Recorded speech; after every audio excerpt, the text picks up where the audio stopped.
নমস্কার দর্শক, আবির্ভাব নিউজে আপনাদের সকলকে স্বাগত।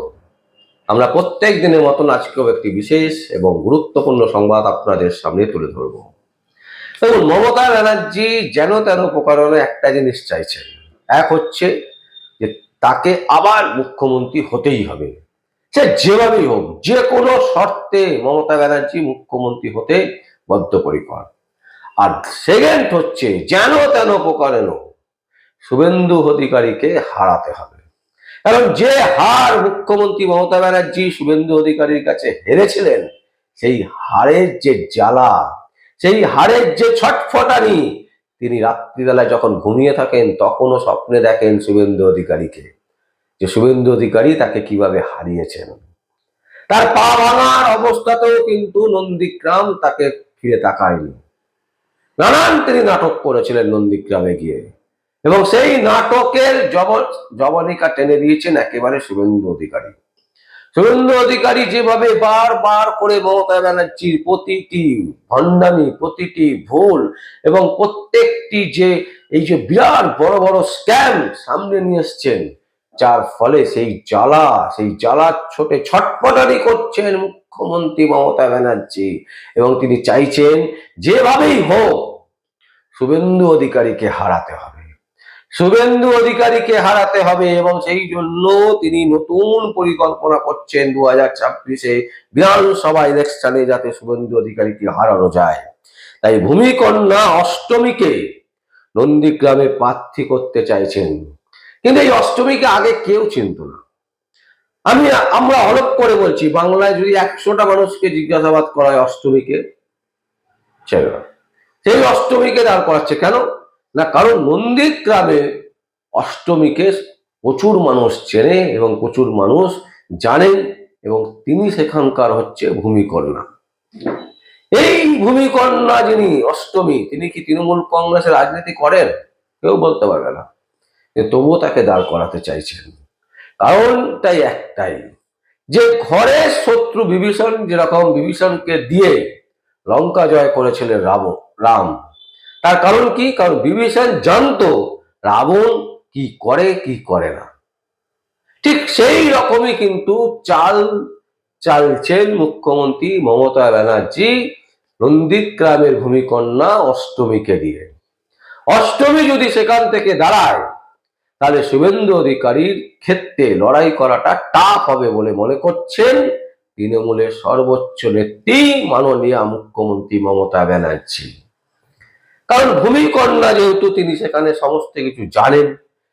শুভেন্দু অধিকারী কিভাবে ভোটে যেতেন তার পদ্ধতি, তার সম্পর্কে বিস্তারিত জ্ঞান হয়তো এই ভূমিকন্যা থাকবে, এবং সেই কারণে ভূমিকন্যাকে দিয়ে যদি ভোট কাটানো যায় শুভেন্দু অধিকারী, তাহলে শুভেন্দু অধিকারী হেরে যাবেন।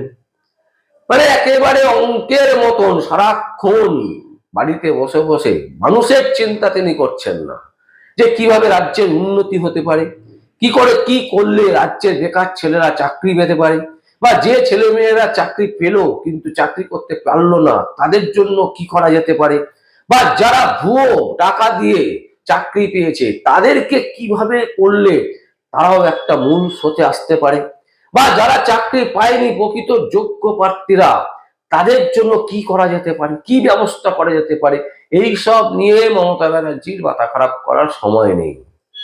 শুধু টাকা কোথায় আছে, টাকা সেখান থেকে লুট করো, কত হাজার কোটি টাকা শুধু লুট করো। রাজ্যের একটি মাত্র অঞ্চল কালীঘাট, যেখানে বলা হচ্ছে তিনি থাকতেন একটা বস্তি বাড়িতে, অথচ সেই কালীঘাটের মুখ্যমন্ত্রী মমতা ব্যানার্জির পরিবারের এখন 35টা প্লট। কোথা থেকে হয় বলুন তো?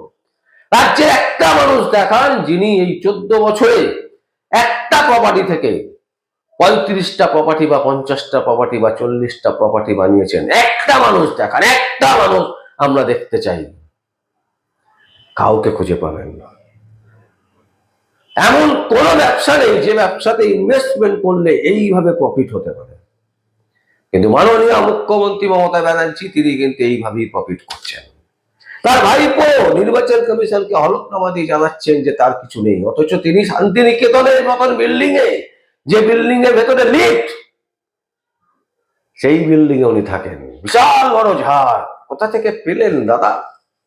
প্রশ্ন করুন, তৃণমূল কর্মীদের বলছি, প্রশ্ন করুন।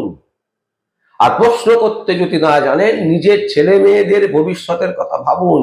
নিজের ছেলে মেয়েদের ভবিষ্যৎকে তো একেবারে গলা টিপে মেরে ফেলছেন এই মানুষগুলোকে বাঁচাবার জন্য। এই মমতা ব্যানার্জি, অভিষেক ব্যানার্জি, তৃণমূল কংগ্রেসের যারা দুর্নীতিগ্রস্ত নেতা নেত্রীরা আছেন, তাদেরকে বাঁচাবার জন্য। দর্শক, প্রমাণ আছে, প্রমাণিত যে এরা চাকরির ক্ষেত্রে ব্যাপক দুর্নীতি করেছে এবং সেই দুর্নীতির সাথে মুখ্যমন্ত্রী মমতা ব্যানার্জি আষ্টে পৃষ্ঠে যুক্ত। কিন্তু তারপরেও আপনারা চোখ বন্ধ করে যদি থাকেন, এর থেকে বড় লজ্জা, এর থেকে বড় দুঃখ আর কিছু হতে পারে না।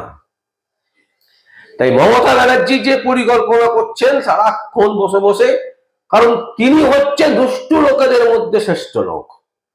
কারণ তার মাথাতে প্রথম থেকেই যে বাংলার কিভাবে ক্ষতি করব, কিভাবে নিজের পরিবারের আয়কে কোটি কোটি, হাজার কোটি, 10,000 কোটি, 20,000 কোটি, 100 কোটি, 100,000 কোটি এই টাকাতে তৈরি করব, এটা তিনি প্রথম থেকেই, যে কারণে জীবনের শুরুতেই ডক্টর কথাটা লিখতেন, সেই ডক্টর কথাটা মাননীয় মুখ্যমন্ত্রী মমতা ব্যানার্জি আর লেখেন না কেন? একবার গিয়ে জিজ্ঞাসা করুন।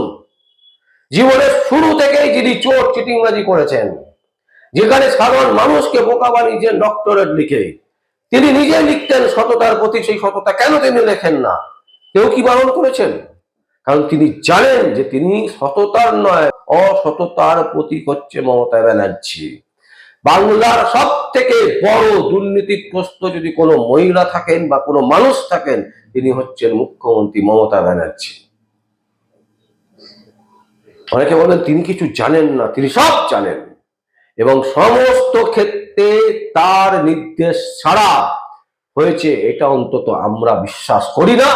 এবং বহু বিশিষ্ট ব্যক্তিগণ, বহু রাজনীতিবিদ, বহু ঐতিহাসিকবিদ তারাও মনে করছেন, বিভিন্ন আইপিএস অফিসাররা তারা পর্যন্ত বলছেন যে মমতা ব্যানার্জি জানেন না বা মমতা ব্যানার্জির নির্দেশে কোনো কাজ হয়েছে রাজ্যে, এটা হতে পারে না।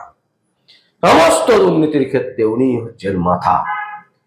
তাই আমরা দেখবো, আর কিছুদিনের মধ্যেই দেখবো যে মাথাকে কিভাবে গ্রেপ্তার করে নিয়ে গিয়ে জেলে নিয়ে যাচ্ছেন। সেই হাসিতে, সেই খুশিতে আমরা দীর্ঘদিন ধরে লড়াই করছি যে আর কবে, আর কবে, আর কবে।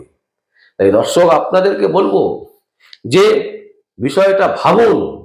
মুখ্যমন্ত্রী মমতা ব্যানার্জি নন্দীগ্রামে ভূমিকন্যাকে দাঁড় করাচ্ছেন কার কাছে? কার বিরুদ্ধে? ভূমিপুত্র শুভেন্দু অধিকারীর বিরুদ্ধে।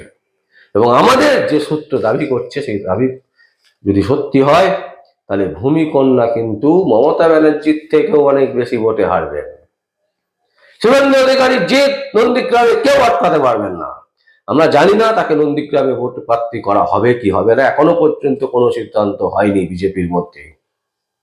যদি হয় তাহলে ভূমিকন্যার হার যে নিশ্চিত, এটা আমরা এখন থেকেই আপনাদেরকে বলে রাখছি। এবং যদি না হয়, আপনারা আমাদেরকে প্রশ্ন করবেন ভোটের পর, রেজাল্টের পর। দর্শক, আমরা এই সংবাদ আপনাদের সামনে তুলে ধরলাম। যদি আপনাদের কোনো বক্তব্য থাকে, কোনো কমেন্টস থাকে, অবশ্যই আপনারা কমেন্ট বক্সে কমেন্ট করবেন। আর দেখতে থাকুন পরবর্তী সংবাদ আবির্ভাব নিউজে। আমার নাম বিশ্বজিৎ পাল, আবির্ভাব নিউজের জন্য।